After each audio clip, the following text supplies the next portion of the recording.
કિંજલબેન દવેએ પણ એક દાવો તો કર્યો છે આજના ખુલાસામાં કે અમારે ત્યાં હજી પણ એમ કે સાટા બાના કે સાટા જે શબ્દ એને વાપરો છે એવું અત્યારે ચાલે છે એવું એને કીધું. કારણ કે નજાकत तो पश्चिमी अदा है और शर्म हिंदुस्तान का गहना કે જે યુવતી કે યુવક આંતર જ્ઞાતીય લગ્ન કરે એને 5 લાખ રૂપિયાની સહાય, બોલો ઉલટાની સહાય. રાજસ્થાનમાં એ રકમ 10 લાખ છે રાજસ્થાનમાં. તો આમ જુઓ તો બ્રહ્મ સમાજનું ગૌરવ જેવી દીકરી છે. હવે એને કોઈ પાપ તો કર્યું નથી.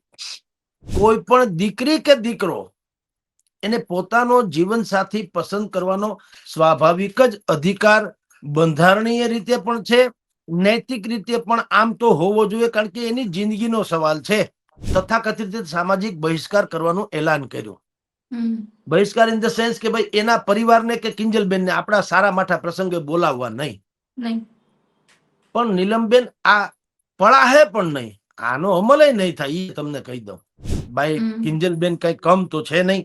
ઓ સાહેબાથી માંડી અને ગોગો મારો ગોમ ધણી અને 4 બંગડી એ બધી જે એને લહેરી લાલા ને આ બધા ગીતોથી 2016 થી માંડીને આમ તો શરૂઆત નાનપણથી એને કરેલી, પણ 2016માં આ ગીત આવ્યું હતું 4 બંગડી અને અત્યારે લહેરી લાલા વગેરે. ને અત્યારે તો તમે જાણો છો ડંકો એનો વાગે છે વિશ્વભરમાં. આ સમાજે શું કરવું જોઈતું હતું? કિંજલબેન ની ઉપર બહિષ્કાર એ તો બરાબર નહીં આજના યુગ પ્રમાણે. પણ હવે જાગ્યા ત્યાંથી સવાર આને તમે ધડારૂપ ઘટના લ્યો. આખું તપેલું દૂધનું ભર્યું હોય, એક ટીપું છાશનું નાખો ને ફાડી સત્યાનાશ કરી નાખે. એટલે જ્યાં સુધી બંધારણને બેન લાગે વળગે ત્યાં સુધી કિંજલબેન દવેએ કોઈ ગેરકાનૂની કામ કર્યું નથી. નમસ્કાર, હું નીલમ ખારેચા, આપ જોઈ રહ્યા છો સ્વરાજ મીડિયા અને આજે આપણી સાથે જોડાયા છે વરિષ્ઠ પત્રકાર જગદીશભાઈ મહેતા. જે મુદ્દે ચર્ચા કરવાની છે તે મુદ્દાને વાત કરીએ તો ગાયિકા કિંજલ દવે છે તે છેલ્લા થોડા દિવસથી ચર્ચામાં છે. તેમની સગાઈ હમણાં થઈ અને સગાઈ બાદ તેમના ફોટોઝ પણ ખૂબ વાયરલ થયા હતા, વિડીયો વાયરલ થયો હતો. તેના બાદ તેમના સમાજ દ્વારા આંતર જ્ઞાતીય લગ્નને લઈને તેમને સમાજની બહાર કરવામાં આવ્યા હોવાની વાત સામે આવી હતી અને હવે કિંજલ દવે આ સમગ્ર મામલે મૌન તોડ્યું છે અને તેમણે કહ્યું છે કે અમુક લોકોના કારણે આખી આ વાત છે તે આ પ્રકારની થતી હોય છે. સર, આ સમગ્ર મામલે આપનું શું માનવું છે? એક પ્રસિદ્ધ ગાયિકા છે અને આ પ્રકારે આજના સમયમાં 21મી સદીમાં આપણે કહી શકાય કે આ પ્રકારે આંતરજ્ઞાતીય લગ્ન સગાઈ બાદ જે પ્રકારે સમાજમાંથી બહિષ્કાર કરવાની વાત આવે છે, કઈ રીતે જુઓ છો સર? નીલમબેન, આ જે મુદ્દો જે છે જીવન સાથી પસંદ કરવાનો, અગાઉના જમાનામાં પણ એ પદ્ધતિ તો હતી જ, જેને સ્વયંવર કહેતા હતા. દીકરીની કે દીકરાના માવતરની પણ એવી ડિમાન્ડ હતી કે મારી દીકરી અથવા દીકરી પોતે એમ કે મારી પસંદગીનો તથાકથિત વર કેવો હોવો જોઈએ એની કસોટી હતી સ્વયંવર. સ્વયંવર એટલે બીજું કશું જ નહીં. તો એક જમાનામાં આ સ્થિતિ હતી. એક કાળાંતરે હવે આપણે જેને લવ મેરેજ ઇત્યાદિ કરીએ છીએ તે, એટલે પેલી વાત તો ઈ કે એક તો આ સંવેદનશીલ અને બિલકુલ નિજી મામલો છે. કોઈ પણ દીકરી કે દીકરો એને પોતાનો જીવનસાથી પસંદ કરવાનો સ્વાભાવિક જ અધિકાર બંધારણીય રીતે પણ છે, નૈતિક રીતે પણ આમ તો હોવો જોઈએ. કારણ કે એની જિંદગીનો સવાલ છે. પણ જેમ દરેક બાબતોમાં આદર્શો જે છે પુસ્તકોમાં છે ને બજારમાં હાલે છે વ્યવહાર, એવી રીતે આ ઉચ્ચતમ કોટીની જે વ્યવસ્થા હતી અને રાધર હજી છે એનો કેટલોક દુરુપયોગ કે છીછરાપણું થવા માંડ્યું. એટલે આ ડખે ચડેલી વાતો છે. માવતર ક્યારેય એના સંતાનોના જીવન સાથી સંદર્ભે અહિત ઈચ્છી જ ન શકે ને. કોઈ માવતર એવું હોય કે ભાઈ દીકરીનું જે થવું એ થાય કે દીકરાનું જે થવું એ થાય, અમને આનંદ મંગળ થવો જોઈએ, એવું તો આપણી કલ્પનાની બારો છે. કદાચ ક્યાંક રેર ઓફ ધી રેર કેસમાં થતું હોય તો આપણે જાણતા નથી. જેમ કે કિંજલબેન દવેએ પણ એક દાવો તો કર્યો છે આજના ખુલાસામાં કે અમારે ત્યાં હજી પણ એમ કે સાટા બાના કે સાટા જે શબ્દ એને વાપરો છે એવું અત્યારે ચાલે છે, એવું એને કીધું. રાઈટ. હવે ઈ શું છે બાના કે સાટાખત જેવું તમને કહ્યું, ઈ આટાપાટા જેવું, ઈ વાત એવી છે બેન કે એક વખત નક્કી થાય કોઈ પુત્રને સારી દીકરી એટલે કે પત્ની મળવાની હોય, માવતર એવું છે કે આ વહુ તરીકે બહુ બહેતરીન સાબિત થાય એમ છે, પણ સાટા પાટા એટલે સામ સામે લેવડ દેવડ, દીકરી દેવી ને દીકરી લેવી, એવી ઘણા સમાજમાં રીતિ રિવાજ છે. એમાં શું થાય છે સાટા પાટામાં કે દીકરા દઈને દીકરાની વહુ લઈ આવે તો સામે અમારે દીકરી દઈ દેવી એમ. કારણ કે સામેનું પાત્ર એટલે કે મહિલા બહુ જ કાબેલ હોય, એના પુત્ર માટે તેને ઉત્તમ કક્ષાની સાથીદાર સાબિત થાય એમ હોય તો ઈ મેળવવા દીકરીને ગમે ત્યાં દઈ દે એવું માનવામાં આવે છે. બાકી કોઈ માવતર ગમે ત્યાં તો ન દે, પણ એવું બને ખરું કે દીકરાની પસંદગીને વધુ અવકાશ આપે અને દીકરી માટે થોડુંક સમાધાન કરે, એવું બનતું હોય. એમાં દીકરીની રાય લેવામાં કદાચ ન આવતી હોય એવું બને, અથવા તો એને એન કેન પ્રકાર એને સમજાવી દેવામાં આવે કે આ પાત્ર તારા માટે ઉત્તમ છે, અમે કરીએ સારું છે એમ. અને આપણો એવો રૂઢિગત સમાજ છે બેન કે મોટા ભાગે દીકરી જે છે એ માવતરથી બહુ એના વચનોને ઉવેખે નહીં. કારણ કે નજાકત તો પશ્चिमी अदा है और शर्म हिंदुस्तान का गहना. આપણે હજી એ પ્રકારની જીવન વ્યવસ્થામાં ઢળાયેલા છીએ કે ભલભલા સમાજ સુધારકો જે છે એ પણ હજી આટલી હદે તો સુધારણા કરી શક્યા નથી કે માવતર સામેથી હસતે મોઢે એના વયસ્ક સંતાનોને કહે કે તમે તમારો જીવન સાથી ચોઈસ કરી લ્યો. અને એમાં માવતરે પાછા સાવ ખોટાય નથી બેન. જે દીકરીને 16 કે 18 વર્ષ સુધી પોતે ઉછેરીને મોટી કરી હોય, એ 16 ને 18 વર્ષ એવા નથી કે એને તડકા છાયાની બહુ ખબર પડતી હોય. અને આજે તો હવે જેને આપણે AI નો જમાનો કહીએ છીએ, આર્ટિફિશિયલ ઇન્ટેલિજન્સ, એની જેમ હવે આમાં ફેબ્રિકેટેડ યુવકો પણ આવી ગયા છે ને. દીકરી સ્કૂલે જાય એને શું દુનિયાદારીની ખબર હોય સાહેબ, એનું પોતીકું એક વિશ્વ હોય, ઈ એમ માનતી હોય કે બહુ બુદ્ધિશાળી છે. જ્યારે કે આપણે તડકા છાયા જોયા હોય, આપણે ઇન ધ સેન્સ માવતરે તડકા છાયા શું જોયા હોય, સારા માઠા દિવસોમાં આપણું કોણ પરાયું કોણ, આપણા હોય ઈ પરાયા હતા કે કેમ, બધી જ ખબર પડી જાય. તો માવતર એવું ઈચ્છે કે જેને મેં 16 કે 18 વર્ષ પાળી પોસીને મોટી કરી, ઈ દીકરીનું ક્યાંય જીવન બરબાદ ન થાય.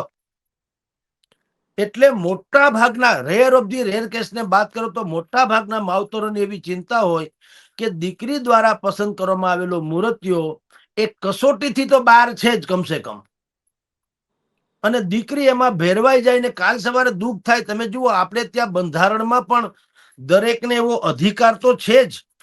બંધારણીય અધિકાર કેવો છે ખબર છે બેન? આપણે ત્યાં બંધારણની કલમ 21 મુજબ જીવન સાથી પસંદ કરવાની સ્વતંત્રતા અને એને ગોપનીય રાખવાની પણ વ્યવસ્થા છે. અને હવે એમાં થોડો થોડો સુધારો થતો ગયો છે. આપની જાણ ખાતર ગુજરાતમાં 2023માં એવો એક ચુકાદો ગુજરાતના વર્તમાન સરકારે લઈ આવ્યા 2023માં કે જે યુવતી કે યુવક આંતરજ્ઞાતીય લગ્ન કરે એને 5 લાખ રૂપિયાની સહાય, બોલો ઉલટાની સહાય. રાજસ્થાનમાં એ રકમ 10 લાખ છે રાજસ્થાનમાં. અને બંધારણમાં જે કેન્દ્ર સરકારે પણ 2013માં એક કાયદો કાઢ્યો હતો કેન્દ્ર સરકારે, અને એ કાયદો છે doctor Ambedkar scheme of social integration through intercaste marriage, એવું એનું નામ છે. ટૂંકમાં આંતર જ્ઞાતીય તમે લગ્ન કરો એના માટેનો કાયદો, આપણી ભાષામાં જો ને, આટલું બધું અંગ્રેજી કે અઘરું ન જવું હોય તો. પછી એમાં શું થયું, બીજા બે એને લગતા જ કાયદા હતા એને મર્જ કરી દેવામાં આવ્યા. કાયદો કયો હતો? ઈ 1 એપ્રિલ 2023 આ ઘટના બની. કેન્દ્ર સરકારે બીજા બે કાયદા લગ્ન ને બાબતના હતા ને એ મર્જ કરી દીધા. એ કાયદો શું હતો? Protection of civil rights act 1995 નો સામાજિક સ્વતંત્રતાનો અધિકાર.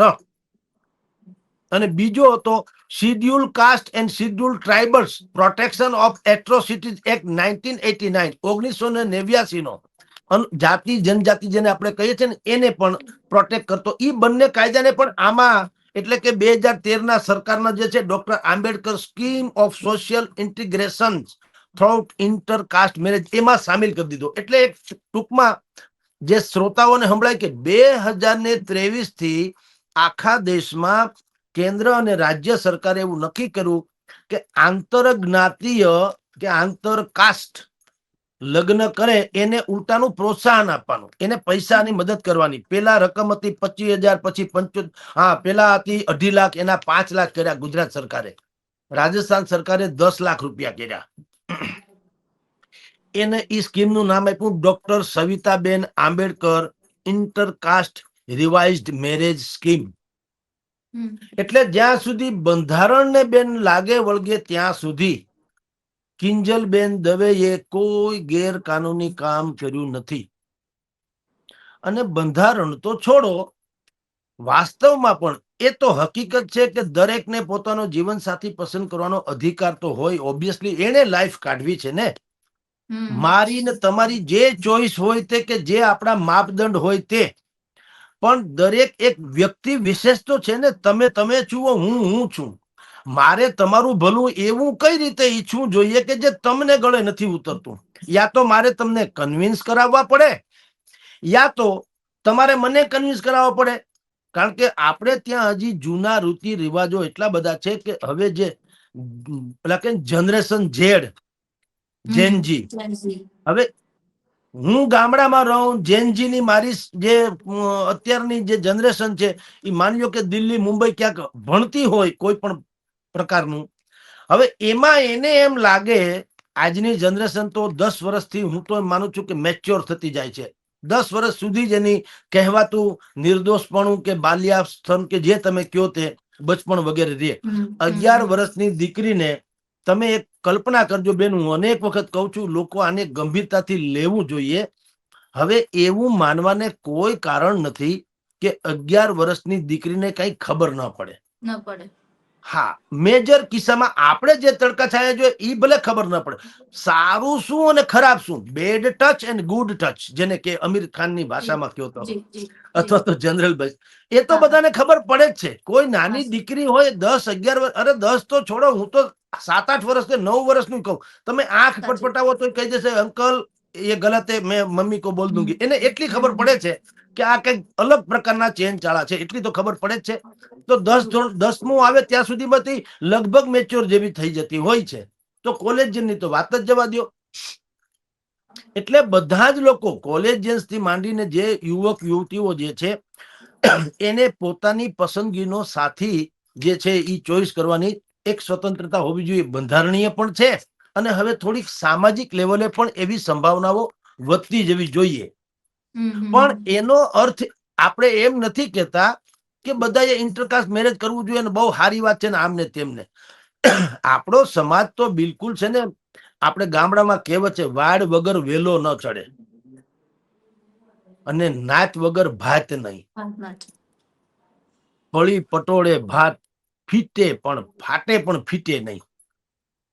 એક વાત તો છે જ બેન, તમે દુનિયાનો કોઈ માણસ, મોટા ભાગે કહું, એક અપવાદરૂપ ઘટનાને બાદ કરો, બાકી જે લોકો આપણને અત્યારે સાંભળતા હોય એને કહેજો તમારે આંગળી ઊંચી કરવાની જરૂર નથી, તમારે મનોમન સમજવાની જરૂર છે. તમારી જ્ઞાતિમાં જે લગ્ન થાય, ભલે જેવા તેવા માની લ્યો, પછી કુટુંબ કબીલામાં તો થોડુંક ઇધર ઉધર થતું હોય, તેમ છતાં તમારા ઘરે સારા માઠા પ્રસંગે બને ત્યાં સુધી સારી વાત કરીએ આપણે, સારા પ્રસંગે તમારી નાતનું કુટુંબ તમારે ઘરે આવે ઈ મજા છે કે ઇન્ટરકાસ્ટ મેરેજ દીકરીએ કે દીકરાએ કરી લીધા ને તમે મને કમને ભલે સ્વીકારી લીધા પણ ઈ આવે તો મજા છે કે તમારા નાતનું કુટુંબ આવે તો મજા છે? તમે દરેકને પૂછજો, જવાબમાં આંગળી ઊંચી કરવાની જરૂર નથી, દરેકે પોતે સમજવાની જરૂર છે. બીજા આવે, મેં કીધું ને અપવાદરૂપ ઘટના જુદી છે. કેટલીક વખત એવું હોય નાચના કર્યા હોય નાચમાં લગ્ન, પણ એ એટલો બધો કાં તો માથા ભારે કાં એટલા બધા જેને કહેવાય લાયકાત વગરના નીવડે કે આપણને એમ થાય કે આપણે તો દીકરીને આના કરતા કુવામાં નાખીએ તો સારું. ગામડામાં ઘણા કહે છે કે આને આડો એરુય ન વિતરો, એમ ગામડામાં કહે છે. કોઈક એવે ઠેકાણે દીકરી દેવાઈ જાય તો કહેનારા ગલઢેરા જે હોય ને એ કે ભલા માણા તમે ક્યાંક તો જોયું, ક્યાંક સમજી વિચારીને આને દીકરીને જોવો અત્યારે કેવી મુશ્કેલી છે, આને આડો એરુય ન વિતરો એમ. તો એવાય બનતા હોય છે કિસ્સા. એવું નથી કહેતા કે દરેક કેસમાં એરેન્જ મેરેજ જે માવતર દ્વારા કરવામાં આવે એ સક્સેસફુલ જાય, પણ એનો રેશિયો મોટો છે એમાં તો ના નહીં.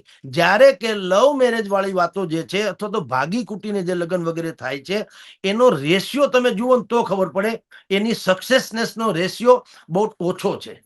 મોટા ભાગે બિલકુલ માથાકૂટ ને સંઘર્ષ ને દુઃખ ને આવું બધું હોય છે. મોટા ભાગે એવું બનતું આવે છે એમ. તો એટલે આ જે કિંજલબેનના લગ્નમાં પણ આપની જાણ ખાતર જે સમાજે આ વાત કરી છે એ બરાબર આમ જુઓ તો ઉચિત નથી. કારણ કે કોઈ સમાજ કે કોઈ જ્ઞાતિ આ પ્રકારનો નિર્ણય લે કોઈ દીકરી દીકરાના જીવન સાથી પ્રત્યે, એનો નિજી મામલો છે. તો એ આવો જે નિર્ણય લીધો એ ઉચિત નથી. એને બદલે બીજો નિર્ણય લઈ શકાયો એ પણ હું આપને કહું. અત્યારે જે કર્યું છે એ શું છે, 5 પરગણા ઔદિત્ય બ્રહ્મ સમાજ એને આ નિર્ણય કર્યો. 5 પરગણા ઔદિત્ય બ્રહ્મ સમાજ એને ક્યાં કર્યો? બનાસકાંઠાના કાંકરેજના સિહોરી ગામમાં મિટિંગ મળી અને એમાં નક્કી કર્યું કે આપણે કિંજલબેન દવેએ, કારણ કે એને આની પહેલા એટલે એક લગ્ન સગાઈ કરી હતી કિંજલબેન દવેએ એપ્રિલ 2018માં પવન જોશી નામના વિપ્ર યુવાન સાથે, પવન જોશી. પણ અને 2018 થી 23 સુધી સગાઈ તો રહી. 18, 19, 20, 21, 22, 23 6 વર્ષ તો સગાઈ રહી. તમે કલ્પના કરો અટાણના સમયમાં તો 6 દિવસ કાઢવા અઘરા થઈ પડે. કારણ કે સગાઈ થાય એટલે શું કરે, મુરતિયા જે હોય છે એના સગા સંબંધી હોય એને કોઈ વારે તહેવારે બાના હેઠળ પણ કે તમે અમારા દીકરાની પત્ની જે ભવિષ્યમાં થનારી છે એને અમારા ઘરે મોકલો. બરાબર? અને બધા મોકલે છે, નો ડાઉટ મોકલે છે. પછી દીકરા દીકરી હરવા ફરવા જાય કે મંદિરે જાય, ઈધર ઉધર થાય. પણ થાય છે શું બેન, તમે જે કેશાકર્ષણથી અથવા તો જે માપદંડથી એકબીજા પાત્ર એકબીજાને ગમતા થયા હોય, પછી જેમ સહવાસ થતો જાય, ભલે બીજી કોઈ રીતે નહીં પણ કમસે કમ એનું મન મુટાવ થતો જાય, એક રીતે સાથે રહેતા જાય, હરવા જાય, ફરવા જાય, ફિલ્મમાં જાય, મંદિરે જાય, સગાવાલામાં જાય, કોઈક વારે તહેવારે ઈધર ઉધર મળતા જાય. એમાં શું થાય એ કહું. એમાં લાઇકિંગ ડિસલાઇકિંગ એ બે ભેગું એને દીકરીને કે દીકરાને અનુભવવા લાગે. એને એમ લાગે કે આ દીકરીમાં એટલે કે આ જે મહિલા સ્ત્રી કન્યા છે એમાં આટલી ખામી છે. અને કન્યાને એમ લાગે કે આ મારો જે તથાકથિત જીવન સાથી થવાનું છે એને ફલાણી વસ્તુ નથી ગમતી તો મને ન ગમે.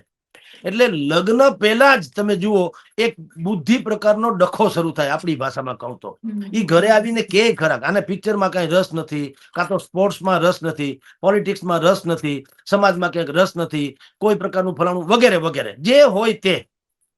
હવે નથીની સંખ્યા વધતી જાય એટલે મન મુટાવ શરૂ થાય. અને લગ્ન પહેલા જ બંને લોકો જે છે એ એકબીજાના સાથી બનવાને બદલે સ્પર્ધક કે હરીફ થઈ જાય અને લગભગ એકબીજાને હરાવવા કુટાવવા ભેગા થઈને કા લગભગ તૂટી જાય. એટલે ગામમાં તો બહુ સાચી રીતિ રિવાજ બહેતરીન હતા. તો આ બધા તથાકથિત સુધરેલા લોકોએ હૂડ કાઢ્યું. મારી ભાષામાં કહું તો પેલા જમાનામાં શું હતું બેટા કે દીકરીનું વ્યભિચાર કરે એટલે જલ્દી બને ત્યાં સુધી લગ્નમાં એ પરિણમે એવી વ્યવસ્થા કરતા. પછી કહેવાતા સુધરેલા લોકોએ શું કીધું કે એવું નહીં કરવાનું, તમે દીકરીને તાત્કાલિક પરણાવી દો. પછી દીકરી અજાણ્યા ઘરે જાય, ખબર નહીં ત્યાં હું રીતિ રિવાજ છે ને ફલાણું ઢીકણું, અને પછી દીકરી ભેરવાઈ જાય તો શું. એના કરતા એક કામ કરો, દીકરીને દીકરાને હળવા મળવા દો, એકબીજાને હરવા ફરવા જવા દો, મંદિરે દર્શન કરવા જાય, સગા સંબંધીમાં જાય, વારે તહેવારે ભેગા થાય, મેળા મંડપ માણે, તો એકબીજાના લાઇકિંગ ડિસલાઇકિંગ ખબર પડે ને આમને તેમને. એટલે ભાઈ મોટા ભાગના કિસ્સાઓમાં આપણે જાણીએ છીએ ડિસલાઇકિંગ છે ને એ જ ડખો કરે. આખું તપેલું દૂધનું ભર્યું હોય, એક ટીપું છાશનું નાખો ને ફાડી સત્યાનાશ કરી નાખે, એને કહેવાય ડિસલાઇકિંગ. એના કરતા બેટર વે, કારણ કે મોટા ભાગના ડિસલાઇકિંગ કેવા હોય છે, હાવ નિરર્થક હોય છે. હમણાં એક ભાઈના છૂટાછેડા એવી રીતે થયા હતા, કંઈક પાણીપુરી ખાવાના બાબતમાં, લ્યો આ કઈ ઘટના છે ભલામણા? આપણે ત્યાં તો હાથ ભવના મારા સંગાથની વાતો હાલતી હોય, પતિના પગલે સુખ ને પતિના પગલે દુઃખ. એક વખત ગોઠવાઈ ગયા એટલે વાત થઈ ગઈ પૂરી. પછી મારા ગુણે એને મંજૂર, એના અવગુણે મંજૂર, ખાલી ગુણ નહીં. એટલે પેલા જમાનામાં શું કરતા લોકો, સગાઈ કરી નાખે ને પછી ઇમિડિયેટલી બને ત્યાં સુધી ઇમિડિયેટલી એના લગ્ન કરી નાખતા, પડ્યું પાંદડું નિભાવવાની વાત થાય પૂરી. અને તમે જોજો, એરેન્જ મેરેજ અને લવ મેરેજ કે ભાગીને મેરેજ કે ઇન્ટરકાસ્ટ મેરેજ કે સર્ટિફાઈડ મેરેજ કે જેને તમે કહો છો કોર્ટ મેરેજ, આ બધાની તમે બેનો રેશિયો કાઢજો, સક્સેસફુલની વ્યાખ્યામાં આવતા જે લગ્નો છે એ એરેન્જ મેરેજ હશે. અને એનો ઉત્સાહ અનેરો હોય. તમારી જાણ ખાતર, તમે ભલે લોકો પછી મન મનાવી લે જુદી વાત છે, તમે XYZ ની સાથે સંબંધ લગ્ન કરી લ્યો ભાગી છૂટીને કે ગમે તેમ, યા તો અમને રીઝવી કાઢવીને હાલો ને, પણ એ મજા નથી. પછી કરવું શું? એમાં છૂટકો તો નહીં. આપણે એમાં કોઈ એમ ન કહીએ કે માવતર માવતર કઈ કોઈ તમારા પડછાયાની જેમ હારે ન રહીએ, તમે સમજો. અને અટાણનો તો ઇન્ટરનેટ મોબાઈલનો એવો યુગ છે, તમે દીકરી ગોદડું ઓઢીને એના રૂમમાં શું જોતી હોય, મોબાઈલમાં શું કરી લેવું, કોની યારે વાત કરતી, ક્યાં એક મલાજા ખાતરે આપણે યુવાન દીકરી હોય તો આપણે એને કોઈ દિવસ કઈ ટોકતા નથી હોતા. અને કાં બાનું કાઢે, હું ભણું છું, તમે શું કરી લ્યો. એટલે આ જે ઘટના મેં તમને કીધું, 5 પરગણા કે જે જ્ઞાતિ છે, 5 પરગણા ઔદિત્ય બ્રહ્મ સમાજ, આપણે કિંજલબેન તરફ આવીએ કે એને એનો તથાકથિત સામાજિક બહિષ્કાર કરવાનું એલાન કર્યું. બહિષ્કાર ઇન ધ સેન્સ કે ભાઈ એના પરિવારને કે કિંજલબેનને આપણા સારા માઠા પ્રસંગે બોલાવવા નહીં. પણ નીલમબેન આ પળાહે પણ નહીં, આનો અમલ નહીં થાય, એ તમને કહી દઉં. કારણ કે એવી એકતા આખા જગતમાં હોત તો હું જોઈએ ભલામણા, તમે સમજો. એકતાની તો વાત તો પછી આ જગતમાં જેટલી બુરાઈ છે એ આપણી એકતા નથી એટલે બુરાઈ છે. આખી દુનિયામાં બધાને સારું થવું છે, બધાને સારું મેળવવું છે, કોઈને ખરાબ થવું નથી, કોઈને ખરાબ મેળવવું નથી, પણ છતાંય નથી મળતું. શું કામ? નહીતર એજન્ડા તો એક છે, એક જ છે. કોઈને મને સારામાં સારી નોકરી છોકરી બધું જોતું હોય ધારો કે, પણ મળતું કા નથી, લખો મેન્ટલી.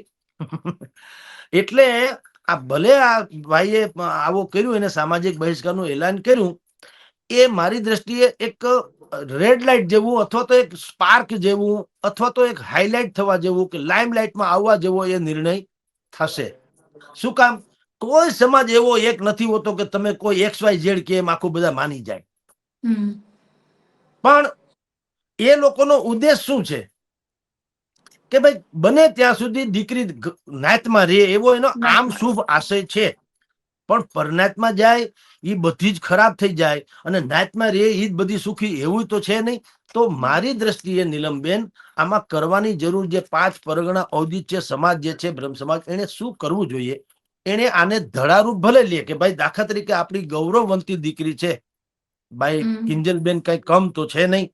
ઓ સાહેબાથી માંડી અને ગોગો મારો ગોમ ધણી અને 4 બંગડી, એ બધી જે એને લહેરી લાલા અને આ બધા ગીતોથી 2016 થી માંડીને, આમ તો શરૂઆત નાનપણથી એને કરેલી, પણ 2016માં આ ગીત આવ્યું હતું, 4 બંગડી, અને અત્યારે લહેરી લાલા વગેરે. ને અત્યારે તો તમે જાણો છો ડંકો એનો વાગે છે વિશ્વભરમાં. તો આમ જુઓ તો બ્રહ્મ સમાજનું ગૌરવ જેવી દીકરી છે. હવે એને કોઈ પાપ તો કર્યું નથી, એને ફાયવા એની સાથે એને સગાઈ કરી. એ સગાઈમાં તમારી જાણ ખાતર આનંદીબેન પટેલે સ્વયં હાજર હતા, યુપીના રાજ્યપાલ શ્રી અને આપણા માજી મુખ્યમંત્રી, અને આમ જુઓ તો આર્યન લેડી કહી શકાય એવા આનંદીબેન પટેલ, એ પણ એમાં હાજર હતા. તો અજુબતું કાંઈ નથી, પણ સમાજે શું કરવું જોઈએ એ કહું છું. સમાજે એવું એટમોસ્ફિયર જે છે એ પૂરું પાડવું જોઈએ સમાજે. હું તો એમ જ કહું, સજા કરવાની એને જ અધિકાર હોવો જોઈએ જે સમાજને મજાઈ કરાવી શકે. જુઓ, તમે અમારા બોસ થઈને આવો તો સમાજ એમ નહીં સ્વીકારે. આપણા નીતિ નિયમો કે આપણા જે કેટલાક વિચારો છે થોપી દો તો નહીં હાલે, એને એમાં ઢાળી દો. એને લાગવું જોઈએ કે આ લોકો મારા હિતની વાત કરે છે તો ચોક્કસ સમાજ તમારી સાથે રહેશે, પણ થોપી બેસાડો તો નહીં થાય.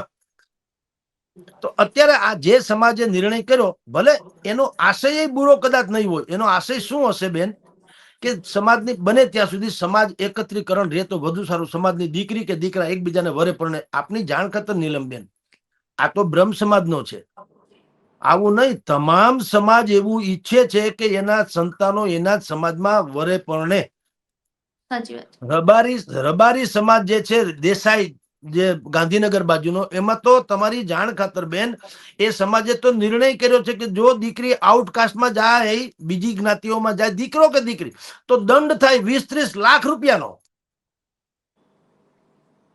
આપને બીજું કહું, લેવા પટેલો જે છે એ લોકો પણ એક પ્રકારની વ્યવસ્થામાં માને છે કે આપણી દીકરી દીકરા જે છે એ બને ત્યાં સુધી નાતમાં પણ તો હારું ને, આવા આઉટકાસ્ટ તો નહીં. એટલે તમે ને આપણે બધા જાણીએ છીએ, દિનેશ બાંભણિયાની લોકો, જે મનોજભાઈ પનારા અત્યારે મોરબીમાં ને બધા જે આંદોલન ચલાવે છે, અલ્પેશભાઈ કથિરિયાથી માંડીને બધા જ, નો ડાઉટ, એ બધા શું કે છે કે એરેન્જ મેરેજ ન હોય ને દીકરીને ભલે એનો જીવનસાથી પસંદ કરવાનો અધિકાર હોય, કાંઈ વાંધો નથી, પણ એક કામ કરો, યા તો માતા પિતાની સહી ફરજિયાત કરાવડાવો, યા તો દીકરી જે ગામમાં રહેતી હોય, ઉછળી હોય, મોટી હોય, રજીસ્ટર મેરેજ ન્યા કરાવડાવો.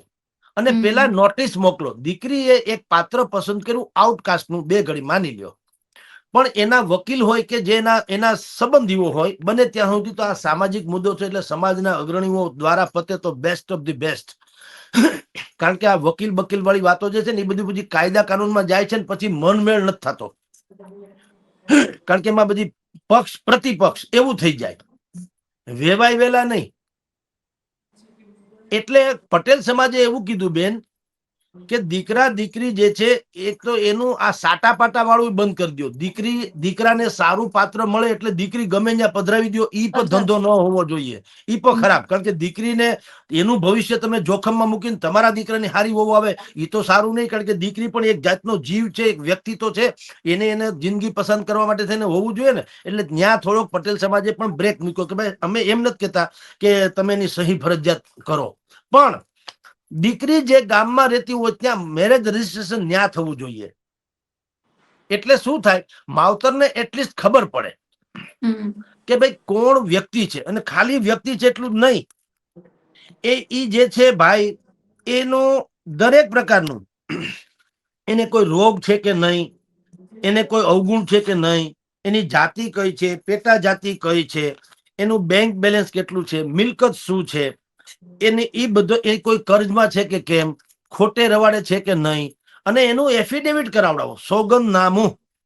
કારણ કે મોટા ભાગના કિસ્સાઓમાં બેન એવું બનતું હોય છે કે લોકો ફરે ડુપ્લિકેટ. અત્યારે તો એઆઈ નો જમાનો છે એટલે તમે જાણો છો, હું ટાટા બિરલાનો જમાઈ છું એવા ડોક્યુમેન્ટ કાઢી શકું લ્યો, અને પછી ખબર પડે કે ભાઈ તો ચીથરે હાલ છે. તો દીકરીઓ કે જે મોટા ભાગમાં દીકરીઓને આપણે કેન્દ્રિત રાખીને વાત કરતા હોય કે એ લોકોને હજી એટલી મેચ્યોર નથી હોતી કે સમાજમાં આટલી પણ આવી પ્રવૃત્તિ પણ થતી હોય છે. એની એક ઉંમર છે ને, એને એમ લાગતું હોય કે જે સામેનું પાત્ર જે એને લલચાવે કે એના માટે જે આકર્ષણ વાળી વાત, એ મને કાંઈ લગભગ સાચું હશે. અને પછી ખબર પડે કે આ તો આઉટકાસ્ટ નો છે, યા તો આઉટ વિધર્મી પણ છે. એ પછી ખબર પડે. એ કેટલું બધી ગોપનીયતા, મને વિચાર તો કરો. એટલે આનો ઉકેલ બેન જે છે એ બહિષ્કાર વગેરે નથી. એનો ઉકેલ શું છે, સમાજના જે મંડળો હોય છે, સામાજિક મંડળો જે હોય છે, જ્ઞાતિના મંડળો હોય છે, એને 12 માસ 24 કલાક આપણે થાય હું સ્નેહ મિલન એવા 2-4 વખત મળવાનું થાય, શિષ્યવૃત્તિના બાને ને સ્નેહ મિલનના બાને ને. એમાં પછી પાછા મારા તમારા જેવાના ભાષણો જ હોય ને, અમે બધા તમે મને સાલ ઉડાડો, હું તમને સાલ ઉડાડું, એમાં બધું પૂરું થઈ જાય. મૂળ આપણો ચહેરો ચમકાવવા હાટું. વાસ્તવમાં જે કરવું જોઈએ ક્યાંય લગભગ મેં જોયું નથી કે જે મિલન થાય આપણું સમાજનું કે જ્ઞાતિનું, ત્યારે આ બધી ભાષણબાજી બંધ કરવી જોઈએ, અથવા તો ઇન શોર્ટ કરી દેવી જોઈએ. આપણે ત્યાં શું થાય, મંચમાં હું બોલવા ઉભો થાઉં એટલે મંચ ઉપર જે 12 જણા બેઠા હોય, 12 નામ અને એના ડેઝિગ્નેશન લઉં. પેલા તો કે માનનીય ઢીકણાભાઈ, પછી ઢીકણાભાઈ શું છે એના વિશે 2 મિનિટ, માનનીય પૂછડાભાઈ શું છે એના માટે 2 મિનિટ, એમ કરીને 20 મિનિટ તો ઇન્ટ્રોમાં કાઢી નાખું. શ્રોતાઓની હાલત શું થતી છે મને કયો? એટલે હું બેન તમને કહું છું કે જે થ્રુ આ સારામાંથી બિલકુલ સટીક વાત કરી દેવી જોઈએ. મંચ ઉપર ક્યારે બેઠા હોય, સમાજમાં કઈક અગ્રણી બગ્રણી જેવા હોય તો જ બેઠા હોય ને. એટલે કોઈનું વ્યક્તિગત સન્માન નહીં. આમ ફૂલ આમ છે ને, મારી દ્રષ્ટિએ છે એક કુંડામાં ફૂલ લઈ આવે ફૂલ કરીને બધા નાખી દેવાય, ફૂલ છાંટી દેવાય, આ બધાના સન્માન થઈ જાય, બહુ સારું. પણ બીજી વાત મહત્વની કરવી જોઈએ. સમાજના જે સુધારકો હોય ને એને કેવું જોઈએ કે ભાઈ એક શિક્ષણ ઉપર વાત કરો, એક રોજગાર ઉપર વાત કરો, એક આ દીકરા દીકરાના સંબંધ ઉપર વાત કરો, એક આપણી સંસ્કૃતિ ઉપર વાત કરો. હમણાં અમારે બ્રહ્મ સમાજનું સંમેલન થયું હતું રાજકોટમાં, જબરજસ્ત સંમેલન થયેલું. મિલનભાઈ એનો શુક્લ એનો બહુ સારો આયામ હતો અને બધી વાત બધી સારી હતી. પણ ધારો કે ક્યાંક મારા જેવાને કોકને અવસર, જો કે મારે તો કામ હતું હું નીકળી ગયો હતો, તો મિલનભાઈ ને એમ હતું કે કદાચ મને દુઃખ બુખ શું લાગે ભલામણ, આ તો નાચ તો ગંગા છે, એમાં તો એક છાંટો પડે તો આપણે પવિત્ર થઈ જાય, દુઃખ બુખ કુછ નહીં. પણ સમય નતો, મારે અનિવાર્ય કારણોસર જવું પડ્યું હતું બહાર. એટલે પણ મળ્યું હોત તો મેં મારા પ્રેસે આવે ત્યારે મેં કીધેલું કે આપણે બીજું બધું છોડો, ભાષણબાજી, જગદીશભાઈ મહાન ને ફરણાભાઈ મહાન ને ઢીકણાભાઈ ને સન્માન, એવું કઈ નહીં. દરેક ને કહ્યું 2-3 મિનિટમાં એક સરસ વાત કરી દે. તો વાત કરવાની શું હોય? હું તમને એમ કહું, બ્રહ્મ સમાજ અગ્રણી છે, બ્રહ્મ સમાજ અન્યાય ન થવો જોઈએ, એ બધી વાત સાચી. પણ કેટલા લોકો ગાયત્રી ચાલીસા કરે છે, કેટલા લોકો ગાયત્રી મંત્ર કરે છે, બોલે છે, કેટલા લોકો ત્રિકાળ સંધ્યામાં માને છે, કેટલા લોકો પોતાની શિખા પણ રાખે છે, અથવા કેટલા લોકો પોતાની જે નિજી વાત છે, માવતરના સન્માનથી માંડીને કુટુંબ પ્રત્યે કે બાકી વ્યસન ને બધી દૂર જે છે દુર્ગુણો નથી રાખતા. એમ બ્રહ્મ સમાજની વ્યાખ્યા તો ઈ છે ને બ્રહ્મની. તો ઈ એમાં આપણે પેલા ફીટ બેસીએ છીએ ખરા? તો પછી અન્યાય ન થાય શું થાય? હું દારૂ પીને ઘરે આવું છે ને બ્રહ્મ સમાજ. એટલે વાત ઈ છે બેન કે આ સમાજે શું કરવું જોઈતું હતું. કિંજલબેન ની ઉપર બહિષ્કાર ઈ તો બરાબર નહીં આજના યુગ પ્રમાણે. પણ હવે જાગ્યા ત્યાંથી સવાર, આને તમે ધડારૂપ ઘટના લ્યો.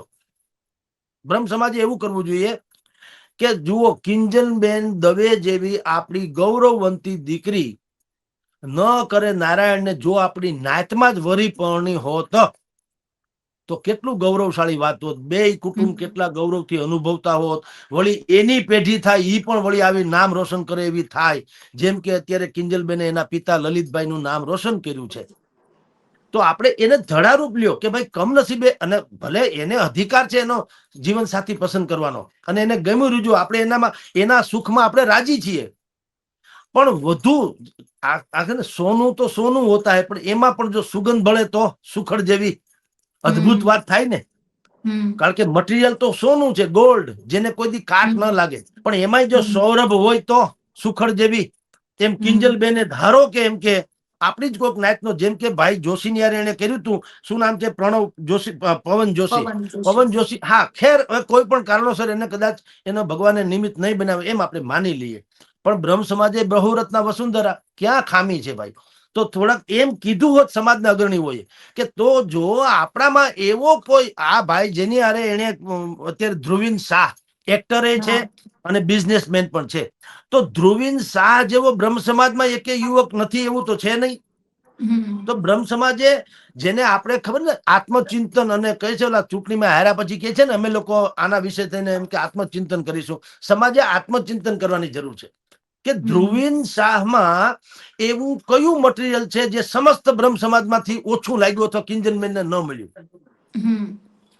તો સમાજે એ તરફ વિચારવાની જરૂર છે કે આપણે ધ્રુવીન શાહ જેવું અથવા તો કિંજલબેન જેવી આપણી હસ્તીઓ એ બહાર ન હોઈ જાય, એના માટે આપણે પાત્રતા કેળવો, એમ ઈ તરફ સમાજે જવાની જરૂર હતી, બહિષ્કાર નહીં. અને ધ્રુવીન શાહ એક જ નહીં, હું તો અનેક રીતે કહું, નચિકેતા જેવા યુવાન પેદા કરો તમે, તમારા યુવાનો બ્રહ્મ સમાજના હોય કે બીજા કોઈ સમાજના વાત કરું. મેં તો તમને રબારી સમાજની વાતે કરી, પટેલ સમાજની વાત પણ કરી છે મેં, અનેક અલગ દરેક.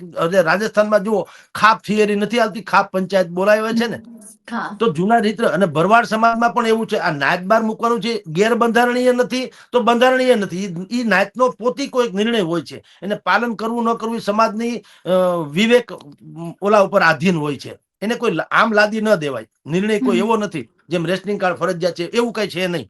એ નિર્ણય કરે, પછી જેને પાળવું હોય પાળે. એટલે હું આપને કહું છું બેન કે જે નીતિ નિયમ એને અત્યારે કર્યો છે એ મારી દ્રષ્ટિએ ઉચિત નથી, પણ એટમોસ્ફિયર તૈયાર કરવું જોઈએ કે આપણે તમને ખબર હોય તો જે લોકો જળ સંચયના કામ કરે છે ને, જળ સંચયના કુવા ડંકી રિચાર્જ થી માંડીને ચેકડેમ, અહીંયા અત્યારે જલકથા રાજકોટમાં છે, કુમાર ગૌરવ આવતીકાલ આજથી જ છે, 3 દિવસ સુધીની, રાઈટ? ઈ ગિરિગંગા વાળા ઈ શું કે છે, ગામનું પાણી ગામમાં, સીમનું પાણી સીમમાં. સીમમાં. ત્યાં ચેક ડેમ બનાવો એટલે સીમનું પાણી સીમમાં રહે, એટલે તળમાં ઉતરે તો તળ ઊંચા આવે એટલે આપણે ખેતી કરી શકીએ. અને ગામનું પાણી ગામમાં એટલે મારી છત ઉપરથી જે વરસાદ, તો ઈશ્વર તો મહેરબાન છે જ, ઉપરથી વરસાદ પડે એ હું એવો પાઇપલાઇન વાટે મારે ત્યાં અંડરગ્રાઉન્ડ એવો એક બોર કરાવડાવું કે એ મારે ત્યાંથી ધરતીમાં સીધું પાણી ઉતરે, એટલે દળીને આખું દરિયામાં ન હોય. આપણે ઊંધી રકાબી જેવો તો આપણો પ્રદેશ છે, અને વરસાદ તો 22, 25, 26 ઇંચ પડે છે, પણ આપણે ઉનાળો આવવાનો શરૂ થાય એ પેલા તો મંડે કાપ આવવા પાણીમાં, નળ આજે નહીં આપવામાં આવે બાનાસર. તો એ ન થાય એટલે એ લોકો શું કે ગામનું પાણી ગામમાં રહે ને સીમનું પાણી સીમમાં રહે એવી વ્યવસ્થા કરો. એવી રીતે નાતની દીકરી નાતમાં રહે, નાતનો દીકરો નાતમાં રહે, એવું એટમોસ્ફિયર તૈયાર કરો તો કાંઈ ડખો નથી. પણ કાંઈક ખૂટે છે. અને બીજું કે એવું ન થાય ત્યાં સુધી તમે ધોરણ 8 થી 10 આ 3 જ વર્ષ હું તમને કહું છું, જો 7 ધોરણ સુધી એ બાલિકા હોય કે બાળક હોય એને બહુ એટલી બધી ગંભીરતા લેવા દેવી ન જોઈએ. એ તો સ્ટ્રેસ કહેવાય એક જાતનો, એને બચપણ માણવા દો, બરાબર. પણ હવે કોમ્પ્યુટરનો યુગ આવી ગયો એટલે શું થઈ ગયું છે કે જેને તરુણાવસ્થા કહેવામાં આવતી હતી, એક આખો ગાળો હતો બચપણથી શરૂ કરીને યુવાની વચ્ચે એક ગાળો આવતો હતો તરુણાવસ્થા, જેને મુગ્ધા અવસ્થા પણ કે. એ વિસ્મયતાથી આખા જગતને જુએ, કારણ કે એ શારીરિક રીતે સક્ષમ નથી પણ એ બૌદ્ધિક રીતે પણ એટલો પરિપક્વ નથી, પણ એ જે જુએ છે એને વિસ્મય લાગે, ઓહો જગતમાં આવું શું હોય છે, રાઈટ. એ જે ધોરણ 8 થી 10 3 વર્ષ જે છે ત્યારે આપણે સામાજિક વિષય જ નથી રાખ્યો સાહેબ. આપણે સીધા ગણિત, હિન્દી, ગુજરાતી, ફલાણું એવું બધું કરીએ છીએ, સમાજશાસ્ત્ર એ બધું છે, પણ જીવનમાં કેળવણી જેને કહેવાય કે તમે હવે પછી થોડાક મોટા થઈ રહ્યા છો એટલે તમારું જીવન બરબાદ ન થાય એટલે તમને કોઈ દુર્વ્યસનમાં ચડાવી ન દેવા જોઈએ.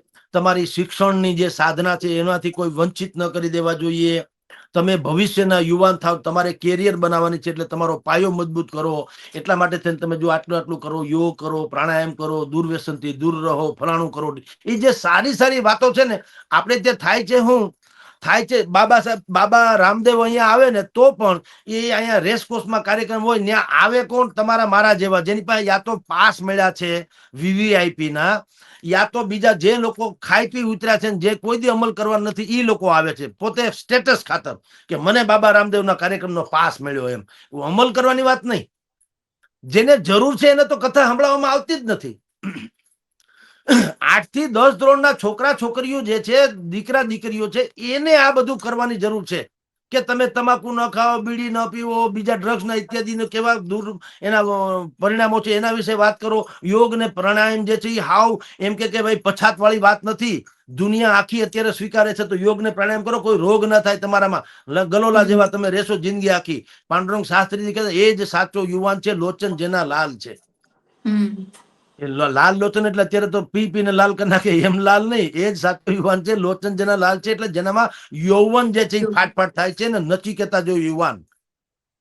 તો આ બધી બાબતો જે છે એમાં આ સમાજ જે કિંજલબેન વાળી વાત આપણે બેન તરફ પાછા લઈ જઈએ તો પણ એ વાત બહિષ્કાર વાળી વાત ઉચિત નથી. સમાજે એટમોસ્ફિયર, વાતાવરણ એવું પેદા કરવું જોઈએ જેથી કરીને કોઈ દીકરીઓને બીજી જ્ઞાતિમાં જવું પડે એવું ન થાય, અને એ આ જ સમાજમાં એટલે કે પોતાના સમાજમાં જેનો ભાવિ ભરથાર જે છે એ નક્કી કરી શકે. આવું બધું છે. બાકી તો બધું તમે જુઓ તો ખરાબ થશે. આ તો આપણે અહીંયા છે, અમુક સમાજમાં તો એવું છે દીકરીઓને જાળવે બાંધીને મારે છે ને વાળ કાપી નાખે છે, કંઈક બધું જેને ટોર્ચર કહી શકવામાં આવે છે એવું બધું પણ કરવામાં આવે છે. એ પણ ઉચિત નથી ને. દરેકને પોતી કોઈ અધિકાર તો હોય ને, પણ માવતરને તો પીડા હોય છે. ભાઈ અમારા ખોળામાં ઉછરીને મોટી થયેલી દીકરી કાલ સવારે ક્યાંક ભટકી જાય તો પીડા તો આને સહન કરવાની છે. બંધારણમાં નિયમ સ્વતંત્રતાનો છે ખરો, સાથી પસંદ કરવાનો, પણ એવું પાછું બંધારણમાં એવું નથી કે જેને એ સાથી પસંદ કરે એ માનો કે કાબેલ ન નીકળે તો અદાલત ફલાણું એવું નહીં. તમે ફરિયાદ કરો તો હા અમે ધક્કા ખાવ ને સત્યાનાશ થઈ જાય. ઇમિડિયેટલી જે માવતરો કરતા હોય એવો કોઈ એક્શન લેતા નથી. દાખલા તરીકે આપણી દીકરી ક્યાંક ગઈ ને ત્યાં માની લો કે દુઃખી થઈ ગયું તો આપણે શું કરીએ, બોલો ભાઈ તારે હવે શું જે થઈ ગયું થઈ ગયું, ઘઉં બાજરો ફલાણું પૈસા ઢીકણા તારાથી અમારાથી બને કાળજા અમે વેચીને પણ અમે તમને પૂરું કરીએ. કોઈ અદાલતમાં તેવું છે નહીં. કે ઓહો તમે તમારો જીવનસાથી પસંદ કર્યો ત્યારે તેણે એમ કીધું કે હું તો શાહરૂખ ખાન જેવો સ્ટાર છું અને હવે તો નીકળ્યો મારી જેવો હાવ સામાન્ય, તો ચાલો અદાલત એને ભાઈ ઠપકો આપીને કે એવું નહીં ચાલે, કાં તમે શાહરૂખ ખાન જેવા કરીને બતાવો અને કાં દીકરીનો દીકરી, એવું પાછું કાંઈ નથી. એ કેસ કબાડા કરો તો જે થતું હોય લાંબો લાંબો હાલ્યા કરે, બેયની જિંદગી બરબાદ થાય. એટલે કઉ છું કે સમાજ જ આમાં ઉત્તમ રસ્તો આમાં ઘડી શકે ને બનાવી શકે ને. સમાજે આ બહિષ્કાર વાળી વાત કરવા કરતા સમાજ સુધારણા તરફ જવું જોઈએ. 8 થી 10 વર્ષની જે ધોરણની દીકરીઓ દીકરાઓ જે છે એને આ સંસ્કાર આપવા જોઈએ અને સમાજના મિટિંગો વારંવાર થતી રહેવી જોઈએ, એના ક્લાસ લેવડાવવા જોઈએ. આપણે જ્યાં ખાલી સ્નેહ મિલનો થાય ને અમુક પ્રસંગે સમૂહ લગ્ન હોય ત્યારે મળીએ, સમૂહ જનોય હોય ત્યારે મળીએ, કે બીજા કોઈ કારણોસર કોઈક તેજસ્વીતા સમારંભ એમ કરીને મૂળ પાછું શું છે, એ બધું જે થાય ને એ ખાલી ઢાલ હોય. મૂળ ઉદ્દેશ પાછો જગદીશભાઈ મહાન છે, જગદીશભાઈને સારો ઉઠાડો, એ ડખો બહુ થઈ જાય છે. એ ન થવું જોઈએ. સમાજના મંચ ઉપર તો એને જ બેસાડવો જોઈએ જેને સમાજમાં કંઈક યોગદાન આપ્યું હોય. પેલી વાત તો એમને નહીં મેં પાવલું ન પરખાવ્યું હોય કે મેં વૈચારિક ક્રાંતિ પણ ન કરી હોય, મેં સમાજમાં બીજી કોઈ સેવા શારીરિક માનસિક કે ધનિક કોઈ પણ પ્રકારે સેવા ન કરી હોય તો કાંઈ સેલિબ્રિટી બનાવવાની જરૂર નથી. એને કેવું જોઈએ તમે બેસો. અને જે લોકો મંચ ઉપર બેસે એ પણ એકબીજાના વખાણ કરીને સાલબાલ ઓઢાડે, બધું ડીંડક પડતું મૂકવાનું, કાંઈ નહીં. એના કરતા તમે જે છોકરાઓનું સન્માન કરવાનું છે તેજસ્વીતાઓનું, એને કયો બાળકને, તને ભાઈ 6ઠા ધોરણનો છોકરો હોય એને કયો ભાઈ તારે 90% આવ્યા, બેટા તને 90% કેમ આવ્યા, તારી યાર 100 છોકરા ભણતા હતા એને કેમ ના આવ્યા, તું બોલજી. જે બોલે તે એક ઓરેટરી એનામાં આવશે, જાહેરમાં બોલવાની સ્થિતિ આવશે, ગભરાશે નહીં. તો ઈ પણ એક નેતાગીરીના ગુણ છે ને. એમ જેનો કાર્યક્રમ હોય ને સાહેબ, એને જ નીલમબેન એને જ તક આપવી જોઈએ. મને બાકીના લોકો જે અમારા જેવા જેને કહેવાતા આગેવાનો છે ને એને મંચ ઉપર નહીં બેવું જોઈએ, સામે ઓડિયન્સમાં બેવું જોઈએ કે બોલો જી દીકરા તમે. પેલી વાત તો એ કે પહેલો નંબર તમારો કેમ આવ્યો, એ 2-3 છોકરાને કે તમે બોલો. પણ તમે ધારો કે સમૂહ લગ્ન હોય તો એક એવા ક્રાંતિકારી સંત કે એવા સમાજ સુધારકને સમય આપી દો કે એ વૈવાહિક જીવનના શરૂઆતના દિવસોમાં પતિ પત્ની અથવા તો બે વેવાય વેલાએ કઈ રીતે જીવવું જોઈએ જેથી તમારો સંબંધ ટકે તૂટે નહીં, એની જ પ્રવચન રાખવા જોઈએ. 25-20 મિનિટ કે અડધી કલાક. હવે એના ઉપર તો કઈ છે નહીં. હવે ઓલા ન્યા વરઘોડિયા ન્યા લગ્ન કરતા ગોરબાપા જે બોલતા હોય રાજા રામ જાણે, જાનડિયું ગીત ગાતી હોય, બીજા બધા એની મેકઅપમાં પડ્યા હોય, અને અહીંયા તમે મને સારો ઉઠાડું, હું તમને સારો ઉઠાડું, જગદીશભાઈ મહાન, હું કોઈ છગનભાઈ મહાન. આનો કોઈ મતલબ નથી હોતો. એટલે આ નિર્ણય જે ટૂંકમાં આપણે ઇન શોર્ટ કહું તો પણ સમાજના આના ઉપરથી ધડો લઈએ તો પણ સમાજે આવું કરવા બહિષ્કાર કરવાને બદલે એટમોસ્ફિયર એવું પેદા કરવું જોઈએ કે આપણા દીકરી દીકરાઓને આપણા સમાજમાં અથવા તો શ્રેષ્ઠમાં શ્રેષ્ઠ એમ કહેવાયને જીવન સાથી મળી રહે. જી બેન. બિલકુલ બિલકુલ સર, સમગ્ર મુદ્દે આપે વાત કરી તે બદલ આપનો આભાર. દર્શકોને કહેવાનું કે આપને અમારો આ વિડીયો કેવો લાગ્યો અમને કોમેન્ટ બોક્સમાં જણાવો ને અમારી ચેનલ સ્વરાજને તમે જો સબસ્ક્રાઇબ ન કરી હોય તો સબસ્ક્રાઇબ કરવાનું ભૂલશો નહીં.